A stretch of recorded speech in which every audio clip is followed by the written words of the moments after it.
Against this right back, Charlie, definitely.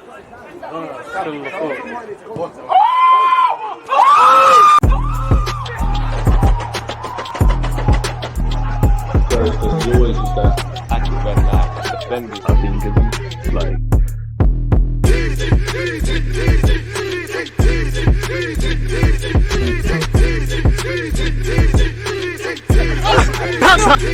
People deluded, I'm back again. Come on, Ian. Man. Come on.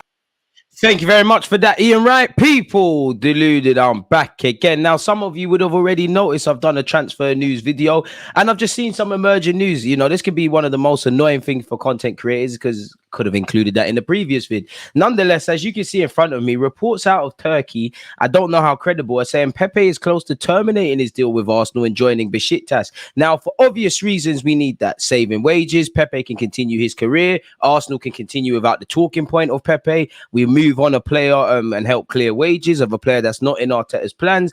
And we can draw a line under the expensive experiment that was Nicolas Pepe. I mean, you know, whether it was the best signing, oh gosh, Jamaica, come on.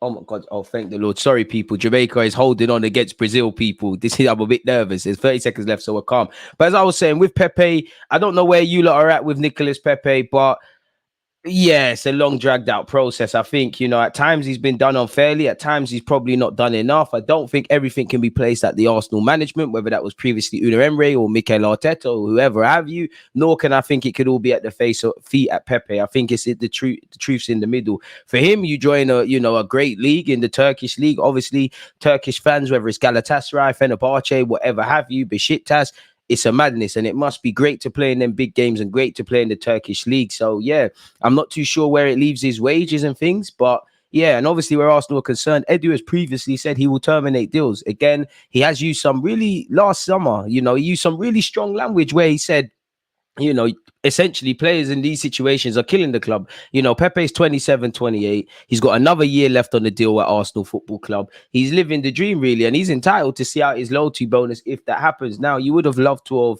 got a transfer fee for Pepe, but as we know, was probably wishing on the star to get a transfer fee and to see people take on his wages, really and truly. So if we're going to bite the bullet, pay up his money, free wages on top of moving on other players, fair enough. Away from that, this article has been speaking about Lavia or Man United joining the chase. That's Liverpool, Arsenal, Chelsea, Manchester United, and whatever have you, talking about potentially signing Lavia, people. Scrolling all the way down to the bulk of it and what is specific to Arsenal and what actually affects us. Apparently, you know, the Independent has said Arsenal are in a similar position and could move for Lavia themselves if Balogun, incorrect of his first name, but if Balogun moves to one of the Milan clubs. It's understood that Arteta currently favours Kudus due to the particular idea he has for his midfield.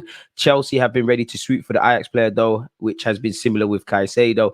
I mean, I'm all for taking Kudus. You know, he's versatile, can play as a 10, can play as an 8, can play out wide and deputise / provide competition for Bukayo Saka and things like that. Equally, I think Lavia, we need another midfield body, an organic midfield body. I do feel, you know, I'm happy to entertain Kai Havertz in a Mikel Arteta system. I'm happy with Partey. I'm happy with Declan Rice. Obviously, you've got Jorginho and El Nene there. You do have the Odegaard, the Smith Rowe's, the Fabio Vieiras of this world who could all play in that role. But I just think personally, and let me know your thoughts as well as hitting the like button, I think we're a bit short in midfield personally. So if we could get one more in, because I think one needed to come in regardless of Declan Rice. And again, what actually the clubs are doing and the media reporting are two different things, because before Declan Rice signed, we heard we was content on bringing in two midfielders regardless of who's leaving the club. In this case, it's Granit Xhaka and Partey's future. Now, you know, I would describe Declan Rice as a midfielder. And to be fair, we spent 60 odd, 70, rising to 70 for Kai Havertz. So that could potentially be the two midfield options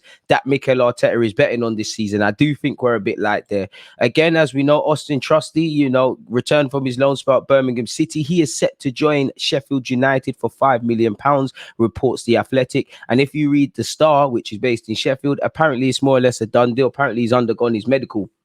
I said I'll give you my normal answer, said Heckingbottom, but I think we're virtually there with that. He's had a medical and we're ready to go. It's between the clubs. So probably a case of dotting I's, crossing T's, getting the final sort of details done, and Austin Trusty will be a new Sheffield United player. Hopefully, we've got a resale value. No clue where this has come from, but Fabrizio Romano has quashed claims of Tomiyasu leaving Arsenal. Tomiyasu hasn't been offered to any Italian club despite reports. He's a regular part of Arsenal's plans. Situation could change if Arsenal sign a new fullback, but nothing is close or advanced at the moment, people. And initially yesterday, he said on Raya, an agreement has been agreed, and reached in principle with Arsenal on personal terms. Brentford have been informed by the player's side he wants to join Arsenal, and talks between the clubs over a formula/price are now expected to accelerate.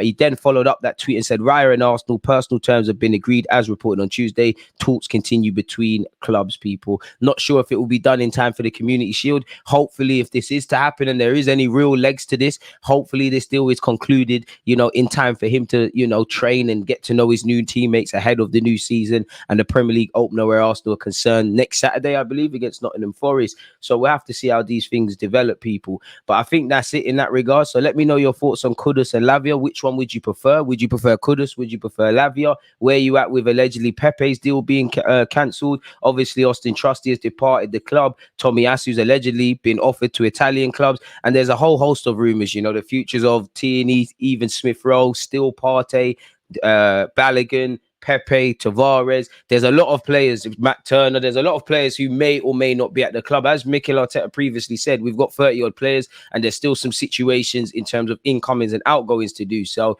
we've done the bulk of the work. We tied down the Salibas, the Ramsdales, the Sakas, the Martinellis of this world to new deals. We got the 3 big targets in Timber, Havertz and Rice in early. And now it's a case of flushing out players and being reactive to the market and what situations develop, like with the case of being able to allegedly bring in David Raya, a player that clearly Arteta and the coaching staff had admiration for or have admiration for.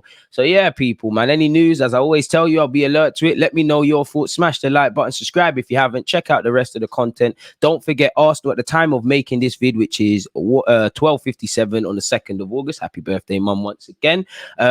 We play Monaco today in the Emirates Cup, our last pre-season friendly before, Manchester City in the Community Shield. We kick off at 6 p.m. UK time. I'll be live on YouTube and Twitch from 5 p.m. So I hope to see you lot there for a watch along. If not, God bless you all. Hope this new month bring new blessings to you lot, and I hope you and your loved ones are in great health. One love. There's always that active red light, defending.